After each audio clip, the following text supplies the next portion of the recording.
Hi, good day. So for today, we are going to talk about the Mann-Whitney-U test. The Mann-Whitney-U test is another way on how we can find the significant difference between two different sets of data that came from independent samples.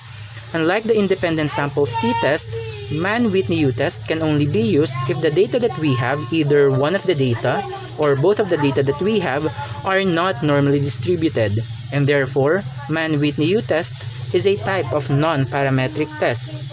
Also, because in Mann-Whitney-U test, either one of the data or both of the data that we have are not normally distributed, then the most appropriate level of measurement that we should use here is under the ordinal scale. To give you an example on how this Mann-Whitney-U test works, let's have here an example research entitled Math Scores in Traditional and E-Learning. Here, we obtained two different groups of students.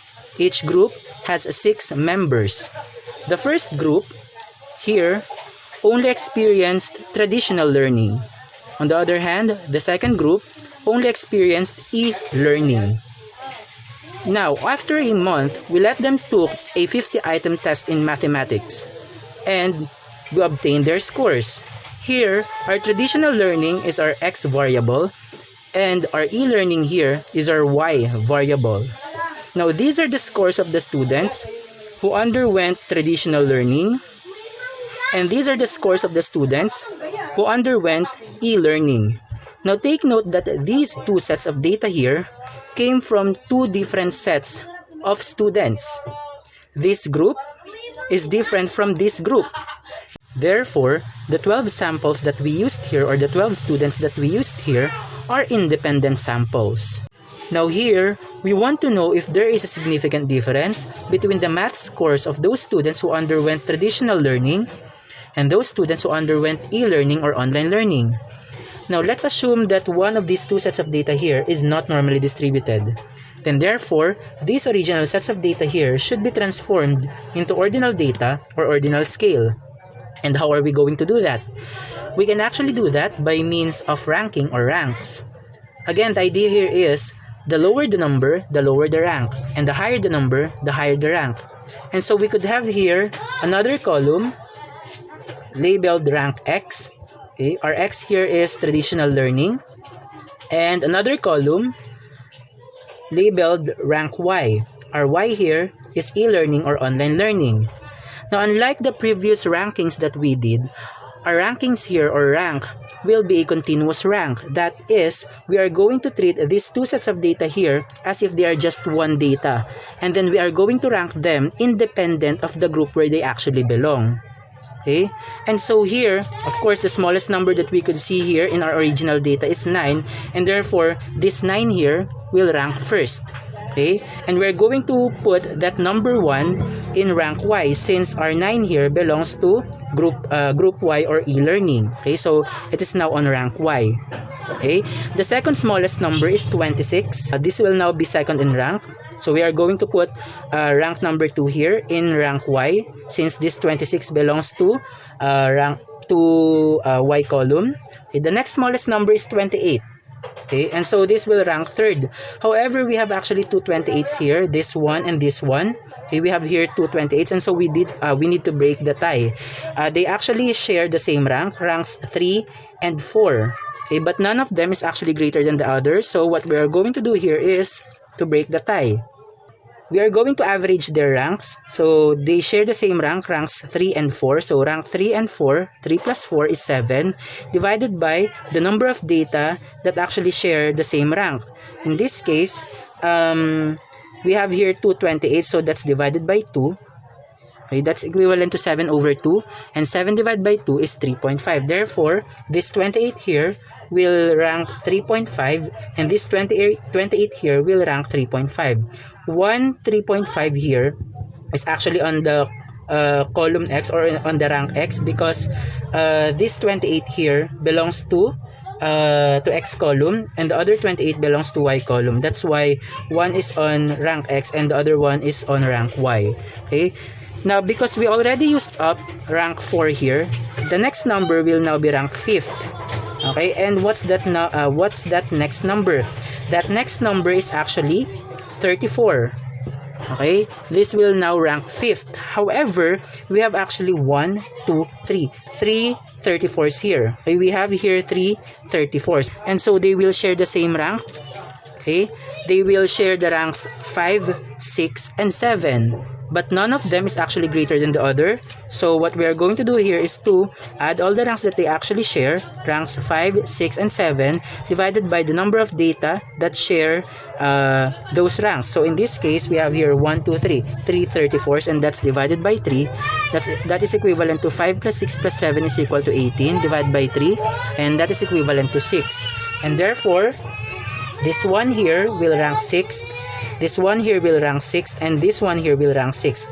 Okay, this 2 here is actually on the y column. That's why we have here 2 6 here, 2 6 here in rank y, and this one here is actually on the x column. That's why we have here 1 6 in rank x. Okay, now the next number, okay, will be ranked, because we already used up here rank 7. The next number will be ranked 8.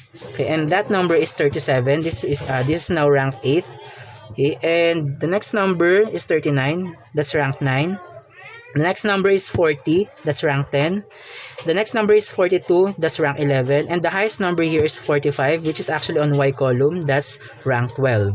Okay, and then we are going to get the total for the rank x and for the rank y. Now, the next things that we are going to do are to determine the null hypothesis, the sample size for x, the sample size for y, the alpha level or level of significance, the type of test, the decision rule, and the critical value for u. For our null hypothesis is that there is no significant difference between the results in traditional learning and the results in e-learning, or the results in traditional learning is just equal to the results in e-learning. For the sample size of x, our x here is traditional learning, and we used 6 students here, and so the sample size for x is 6. For the sample size of y, y here is e-learning, and we used 6 students in e-learning, and so the sample size for y is 6. For the alpha level, our alpha level here is 0.05 or 5%. Our type of test here is two-tailed because we did not use any comparative adjectives or directions in our null hypothesis. We did not say results in traditional learning is greater than or less than results in e-learning. Our decision rule here is that if the computed u value is less than or equal to the critical value u, then we are going to end up rejecting the null hypothesis. Now, what is this critical value for u? For us to be able to determine this, we need to consult our Mann-Whitney U-test table. Now, in that type of table, there are actually 3 things that we need to determine first: the sample size, both for x and y, the alpha level, and the type of test. Okay, now those 3 things are already determined earlier. So let's take a look at our Mann-Whitney U-test table. This is our critical value table for Mann-Whitney U-test. Here, we know that our type of test is two-tailed. Our alpha level or level of significance is 0.05. Our sample size for x is 6, and our sample size for y is also 6. By intersecting the value under 6 as sample size for x, 6 as sample size for y, and 0.05 as our alpha level, then we can say that our critical value for u, or u-crit, is 5. Now, after looking at the Mann-Whitney U-test table, we now know that our critical value is 5. Therefore, if our computed u value is less than or equal to 5, then we are going to reject our null hypothesis. Now, let's proceed to the computation proper. Now, this is the formula for us to be able to compute our u value. U computed is equal to rank sum minus the n is sample size, multiplied to n plus 1, again n is sample size, divided by 2. Now, because we have actually 2 rank sums here, okay, again we have here rank for x and rank for y, we have here 2 rank sums, then our u value or u computed will be divided into 2, the u for x and the u for y. For the u for x, our rank sum here will be this one, 47.5. And our u for y will be this one, 30.5. Okay? Now, for our n here, n is the sample size for x. Our n here is the sample size for y. Okay, and so if we're going to substitute all the values that we obtained earlier, then we can have here 47.5, the rank sum for x. Again, the rank sum for x, 47.5. Okay, minus how many students did we use in our x column?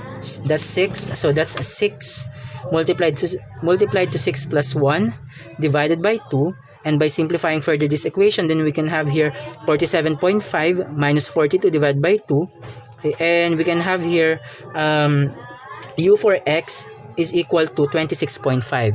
Now for y, our rank sum for y is 30.5. Okay, 30.5 minus 6. 6 is actually the sample size for y. Okay, we have here 6 students in our y column in e-learning.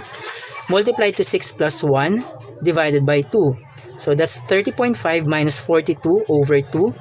And by simplifying this equation, then we can have here u for y is equal to 9.5. Now, what is our computed u here? Our computed u is actually the smallest between the two values that we obtained. Now, between 26.5 and 9.5, which one is the smallest? Obviously, it's 9.5. Therefore, our computed u is 9.5. Now, let's have the analysis. For our analysis here, okay, our u computed is 9.5. And our u-crit here, let's go back to our u-crit. Our u-crit here is 5. Okay? Computed u is 9.5. Our u-crit is 5. Now again, in our decision rule, if the computed u is less than or equal to the critical u value, then we are going to reject our null hypothesis. In this case, 9.5, which is actually our computed u, is greater than the critical value for u. 9.5 is greater than 5. Therefore, instead of rejecting the null hypothesis, we are just going to accept our null hypothesis. And what will be our conclusion now here? Our conclusion is that there is no significant difference between the results in traditional learning and online learning or e-learning, or traditional learning is just equal to the results in e-learning. That's how we can actually use the Mann-Whitney U-test in order for us to find the significant difference between two different sets of data that came from independent samples. So thank you for listening and good day.